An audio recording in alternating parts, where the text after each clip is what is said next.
Samo provjerite naprijed nazad.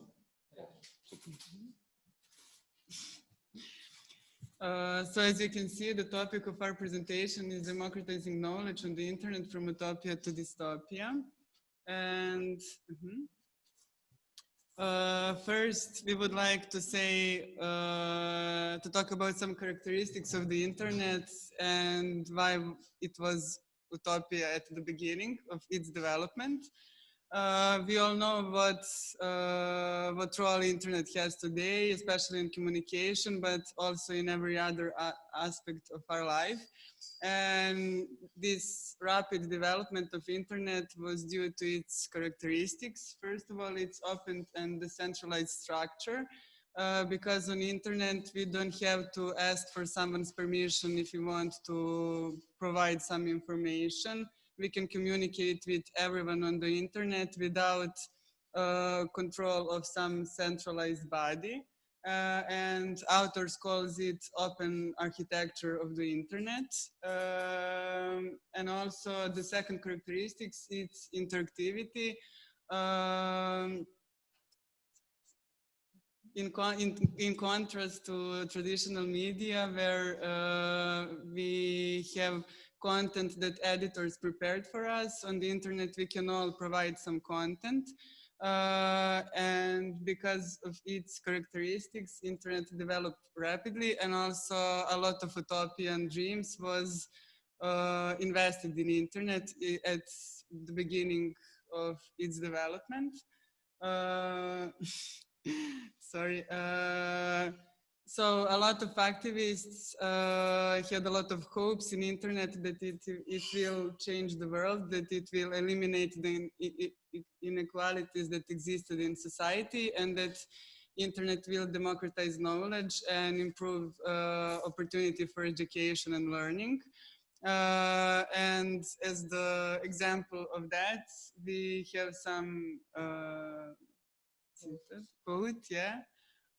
From John Perry Barlow. This is a declaration of the independence of cyberspace, and this declaration had a lot of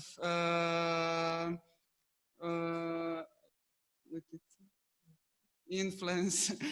Thank you. At the beginning of the internet, so I can read it for you, or you can read it yourself.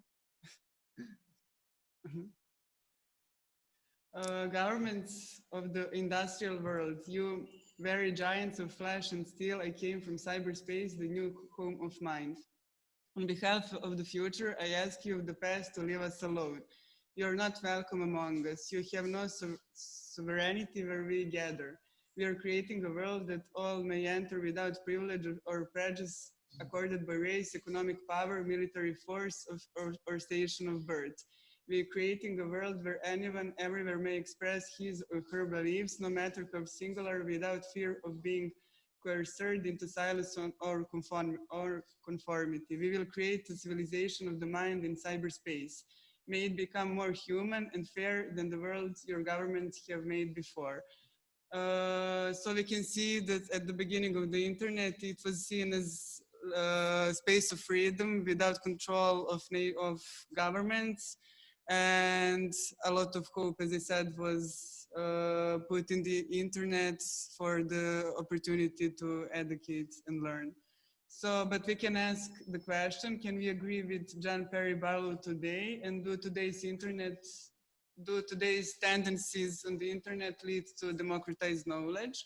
And in order to find an answer to these questions, we did a qualitative research with some professionals in the space of in the internet sphere. So Jana will now tell more about our results. Okay, so today, unfortunately, internet is not utopia anymore.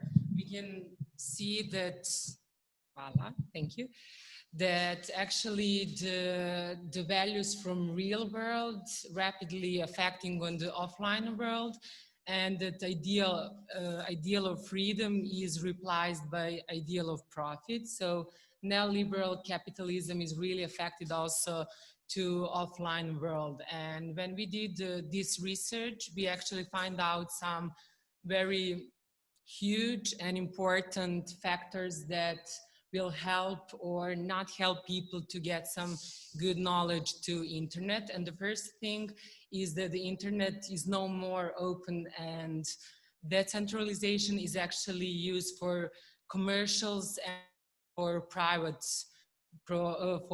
companies. We can see that knowledge is seen as something which we can buy. We have a lot of internet providers, but maybe the most important is to say that we have two huge groups of stakeholders. They're states and multinational private companies. States can see that the internet is one of the most important media that can create opinion of national identity of citizens of one country. And we can say that, for example, during the demonstrations in Belgrade this year, we can see that the internet didn't work at the moment when people were in the center of the city. So we can see in our country, but also in the other part of the world. And maybe this looks like this is not connected to education, but actually it's very important to understand the architecture of the internet and the people who are creating it and do it for instead of ourselves. Because if we want to know what is about education or knowledge, we need to know how we will get it knowledge, because actually this is very political thing. It's not something natural. On the other hand, we have maybe the bigger players, which are multinational private companies.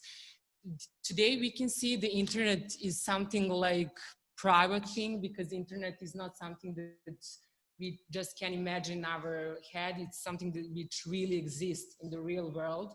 So multinational private companies have rights, and for example, they create algorithms. It will lead us through our researching or to which information we will come after we spend some time on the internet. And it's very important to know that with algorithms, they are making informational bubbles for us. So for example, while we have election in any country, we always wondering who is voting for that and that person, because I don't have any friend in my environment who is vote for, I don't know, for some president.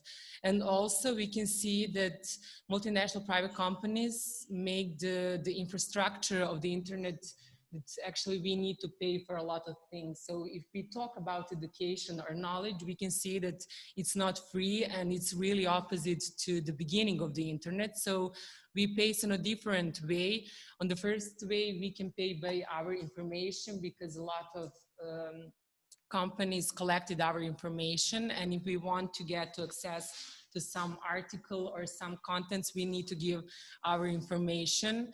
And sometimes it can be a little bit harder for elderly or some other deprived group of people if they don't have, for example, emails or some things that they can give the providers on internet, but also we maybe don't want to do that. And also we need sometimes to pay by money to get some article or some book. And because we are here on some scientific conference, I'm sure that all of us have that in our experience, that we need to pay for some article. And if you're not from, maybe from Western Europe, if you're from a country where the economic standard is a little bit lower, it's not that easy to get some article or anything on the internet. And all of us we need to use then C-Hub, or we are using Z-Library to find the free content. I think that it's really getting hard to learn on the internet, and that's why we think that internet these days is really dystopia, unfortunately, compared to the period from the beginning. Also, personal characteristics of people who use the internet will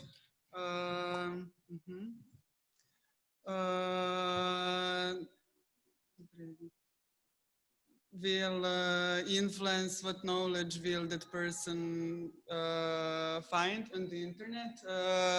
We mean by that all prior knowledge of that person, because if I want to find some information in physics, I will not, I will maybe harder find qualitative information and relevant, but also we need to have knowledge about the functioning of the internet, because internet has its own algorithms and principles, and if we don't know them, we will not be able to find information and knowledge we need. So we can ask the question, how educated are people to use the internet and to find all the knowledge they need, and also to critical evaluate all the knowledge they can find on the internet. And there is a concept of internet competence, but also it is quite a dynamic concept because the technology and internet is always developing. So we should also learn all the time to how to use the internet properly.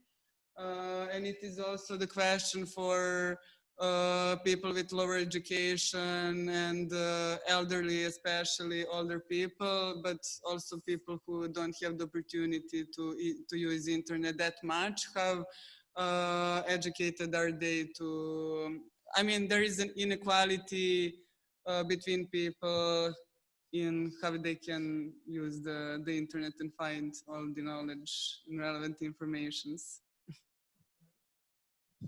And before we finished, we have one good example of what is the internet today.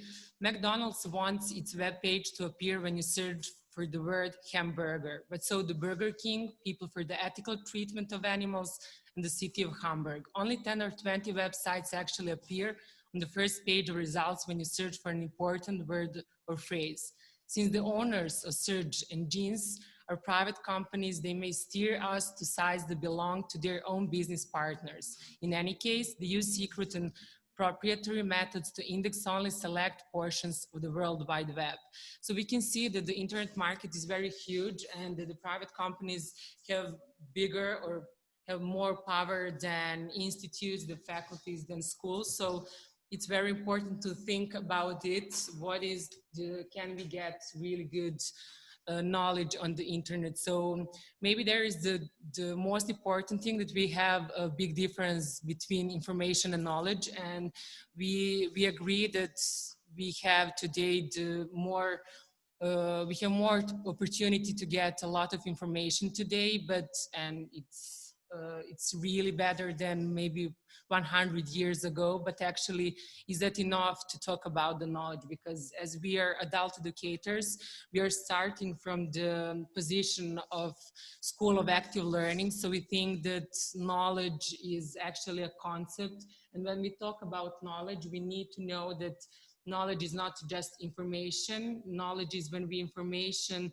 plays in our mental seeds, when we connect it with our previous knowledge, with our experience. So when we talk about knowledge, we need to know that the knowledge is construct, which is constructed or co-constructed during the social interaction. And we think that the internet is not enough. And just the last thing, we are all can agree that during the coronavirus pandemic, we see that a lot of schools all over the world are closed. So according to the results of UNICEF, we can see that 1/3 kids from globally are denied to, actually they didn't have accessible to get to the internet and to see their classes. We just can't imagine what it will, the result of this year will show in future years. So we think that the internet as we know it today is not good enough to democratizing the knowledge. It's just helping to have the bigger gap between different social classes and between different social groups.